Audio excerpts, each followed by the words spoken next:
Mesdames, Messieurs, bonsoir et bienvenue dans cette présente en français sur la chaîne des valeurs. Voici les titres. Accès au logement social, le Fonds de l'habitat social pour une dynamique novatrice visant à renforcer et sécuriser les systèmes de financement et pour pallier au déficit de logement au Sénégal, le ministre de l'Urbanisme et des collectivités territoriales annonce le lancement officiel d'un plan sur la question les jours à venir. L'audition du député Farbangom, on en parle dans ce journal, c'est prévu demain, jeudi 27 février, une audition qui intervient dans un contexte de climat politique tendu. À Thiès, militants et sympathisants se mobilisent pour soutenir le maire de Agnam.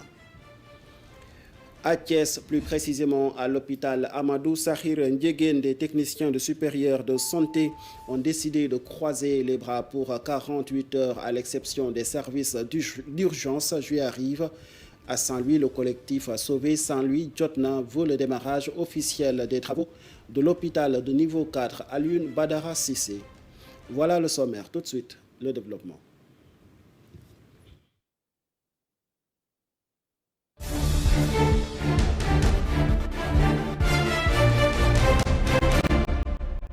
Criminalisation de l'activité de la presse au Sénégal. Le Conseil des diffuseurs et éditeurs de presse du Sénégal et l'Association des éditeurs et professionnels de la presse en ligne ont appris ce mercredi 26 février à travers la manchette du journal Libération la saisine par le ministre de la Communication du ministère de l'Intérieur pour activer la direction de la surveillance des territoires et la division spéciale de la cybercriminalité en vue de l'application des mesures de régulation qui criminalisent l'activité de presse non reconnue par le code CEDEPS et APEL sont foncièrement convaincus que le Sénégal est en état de droit. C'est pourquoi ces deux entités comptent se donner tous les moyens légaux pour freiner le ministre de la Communication dans cet élan, après avoir qualifié le ministre en tant que tel d'un éléphant dans un magasin de porcelaine, lit-on dans le communiqué reçu par la rédaction. Accès au logement social, le Fonds de l'habitat social s'engage dans une dynamique novatrice visant à renforcer et structurer les financements. C'est ce qui ressort de la journée d'échange autour des nouvelles orientations de l'État du Sénégal visant à garantir à la population des logements décents et accessibles. Selon le coordonnateur du Fonds de l'habitat social, le programme de construction de logements massifs dénommé 100 000 logements a connu des couacs dans sa mise en œuvre. Ibrahima Diop. Vous le savez, le programme des 100 000 logements dénommé en tout cas 100 000 logements qui a fini de faire ses preuves, a connu quand même des limites. Néanmoins, ces limites ne sont pas liées en tout cas à ses ambitions, mais c'est plutôt des problèmes en tout cas dans la mise en œuvre opérationnelle de ce programme. Et des obstacles ont été identifiés, surtout à la mobilisation foncière, mais aussi au choix des promoteurs immobiliers et aussi au modèle de viabilité économique. C'est d'ailleurs certainement ce qui est à l'origine de l'échec de la signature d'un accord cadre qui a été fait entre la Banque de l'Habitat, le FHS et l'ACBEP. Dès lors, la prise en charge des questions du financement du logement devient en tout cas une priorité. Assurément, l'argent demeure le nerf de la guerre et je pense qu'aujourd'hui, vous les banquiers, je ne vous l'apprends pas. C'est dans cette optique que le Fonds de l'habitat social a impulsé une dynamique nouvelle visant à renforcer, mais aussi à structurer des financements innovants pour accompagner ce nouveau programme. À cet égard, le rôle des banques est primordial pour la réussite de cet objectif. Au Sénégal, le déficit en matière de logement est estimé à 500 000 unités, un écart qu'il est urgent de combler pour soulager les ménages. Le gouvernement compte, à travers les nouvelles orientations fixées dans le cadre du plan national d'accès au logement et de rénovation urbain, relever ce défi en 2025. La construction débutera sur 12 sites prioritaires et le ministre de l'Urbanisme et des collectivités territoriales a appelé à la mobilisation de tous les acteurs pour relever ce défi. Bala Moussa Fofana. Nous avons déjà trié sur le volet 20 promoteurs qui vont nous permettre au moins de lancer 12 sites prioritaires. Et c'est des gens qu'on a triés sur le volet avec une évaluation technique et financière. Et comme je vous le disais, nous avons rehaussé le niveau de coordination du programme à un niveau même interministériel et mettre toutes les directions ensemble pour qu'ils travaillent. Que ce soit la Direction générale de l'urbanisme aura un rôle à jouer et la Direction générale de la construction va faire le cadrage technique et s'assurer que tout logement qui sortira de ce programme sera un logement qui va répondre aux standards, mais surtout aux principes du développement durable, parce que nous voulons aussi faire la promotion des matériaux locaux. Le problème en réalité, ça dépasse un acteur. Si on dit que le système n'a pas marché parce que c'est les banques ou c'est l'État, en fait, le système n'a pas marché parce que c'est l'écosystème de production qui avait plusieurs goulots d'étranglement. Pour qu'un industriel, un investisseur puisse avoir accès à des carrières de qualité, ça c'était un problème. Pourtant, c'est lui qui fournit la matière première. Pour qu'un industriel puisse prendre cette matière première et produire des composantes du logement, comme des briques ou des parpaings, c'était difficile de l'encadrer dans son investissement. Voilà pourquoi nous avons passé à une zone industrielle dédiée au bâtiment. Pour qu'un promoteur puisse avoir accès au foncier, c'était un problème. Pour qu'une banque puisse trouver des clients qu'il peut financer avec sûreté et une lisibilité et savoir parce qu'une banque veut financer, mais une banque doit pouvoir aussi regarder les risques. L'audition du député Farba Ngom est prévue ce jeudi 27 février 2025. Elle risque de se dérouler dans un climat de forte tension. En effet, ses soutiens, notamment ses alliés de l'Alliance pour la République, ont annoncé une nouvelle mobilisation massive devant le pôle judiciaire financier pour exprimer leur solidarité envers le maire des Agnam et dénoncer ce qu'ils qualifient d'injustice et d'acharnement politique.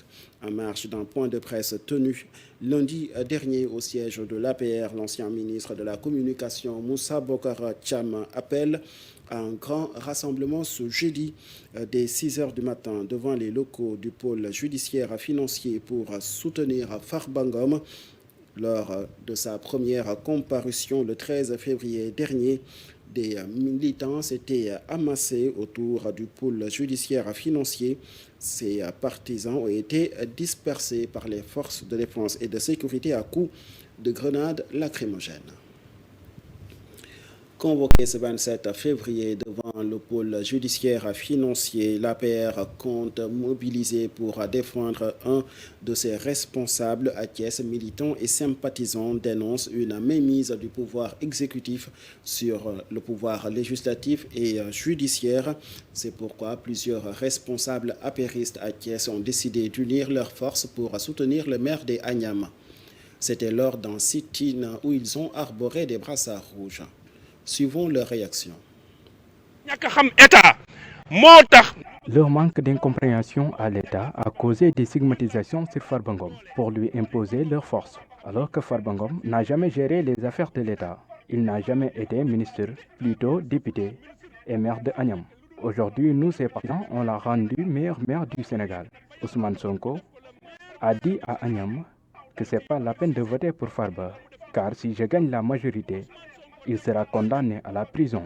Farba Ngom jarul ngeen koy fal ndax suma amé majorité dina ko tecc ci kasso bi. Lamine Massaly néna paré na ak Mamadou Lamine Massaly est avec l'Union pour une nouvelle république.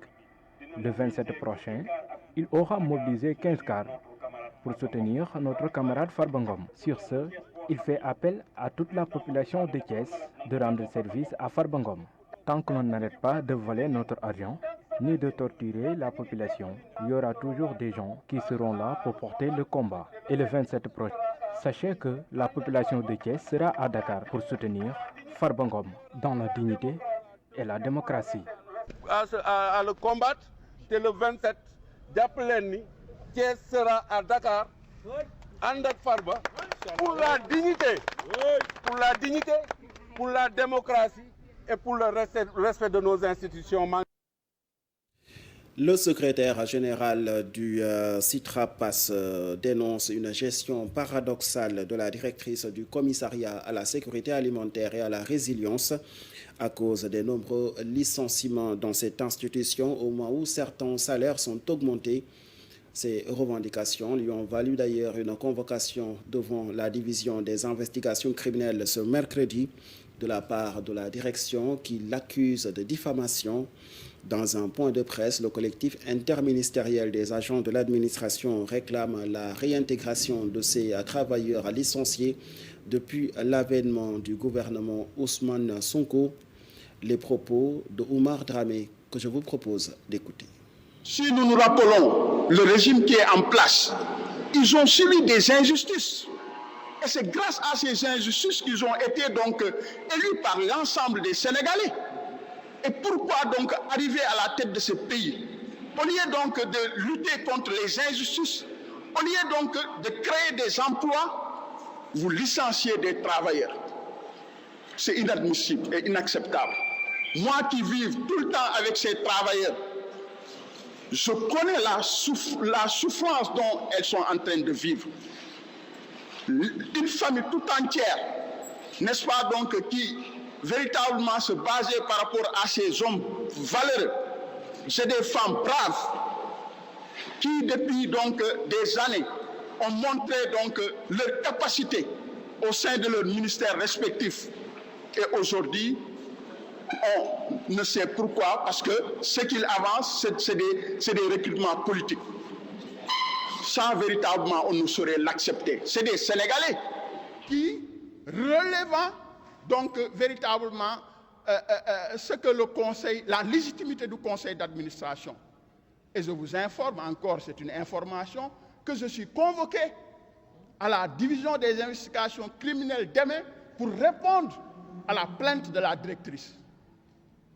Nous n'allons pas donc, cela ne nous empêchera pas de continuer notre travail qui est de défendre les intérêts matériels et moraux des travailleurs. À Saint-Louis, le collectif a sauvé Saint-Louis. Jotna veut le démarrage effectif des travaux de l'hôpital Alioune Badara Cissé. 3 années se sont écoulées depuis la pose de la première pierre de cet institut, de cet édifice. Les habitants de la ville de Saint-Louis attendent toujours un début effectif des travaux. Annoncé comme un hôpital de niveau 3, cet établissement devait voir le jour 18 mois après la pose de la première pierre en juillet 2022, a déclaré un porte-parole. Suivons ses propos. La pose de la première pierre de cet hôpital de niveau 4 avait été effectuée sous l'ancien régime avec une durée d'exécution annoncée de 18 mois. Cependant, après 2 ans plus tard, près de 2 ans plus tard, les travaux n'ont toujours pas commencé, laissant la population de la région nord dans l'attente d'une infrastructure sanitaire indispensable. Saint-Louis, ville historique et stratégique, ne dispose aujourd'hui que d'un seul hôpital construit il y a plus de 200 ans et dont l'état de vétusté est particulièrement préoccupant. Cette situation met en péril la santé et le bien-être des habitants de la région nord qui sont contraints de parcourir de longues distances pour accéder à des soins spécialisés. Nous lançons un appel pressant aux nouvelles autorités, notamment à son Excellence le Président de la République, M. Bassirou Diomaye Faye, et à son Premier ministre, M. Ousmane Sonko, afin qu'ils prennent les mesures nécessaires pour accélérer le démarrage des travaux. Le peuple sénégalais leur a accordé sa confiance pour des réformes profondes et attend des actes concrets en faveur du renforcement et de la modernisation du système de santé publique. Nous réaffirmons notre engagement à suivre de près ce dossier et appelons tous les citoyens de Saint-Louis et du Sénégal à se mobiliser pour exiger la réalisation de cet hôpital tant attendu. Saint-Louis mérite mieux, l'heure est à l'action. Et puis cette annonce qui concerne le secteur de la santé, les techniciens supérieurs de santé à l'hôpital Amadou Sakhir Ndiéguène à Thiès affiliés Au syndicat autonome des travailleurs de l'action sociale et de la santé ont décidé de décréter 48 heures de grève à compter de ce mercredi. Cette décision fait suite à l'échec des négociations avec les autorités du ministère de la fonction publique concernant la régularisation de leur situation administrative. Le premier jour de grève a été suivi massivement par ces techniciens supérieurs de santé qui assurent toutefois le service minimum, y compris les urgences dans cet hôpital. À présent, l'actualité internationale.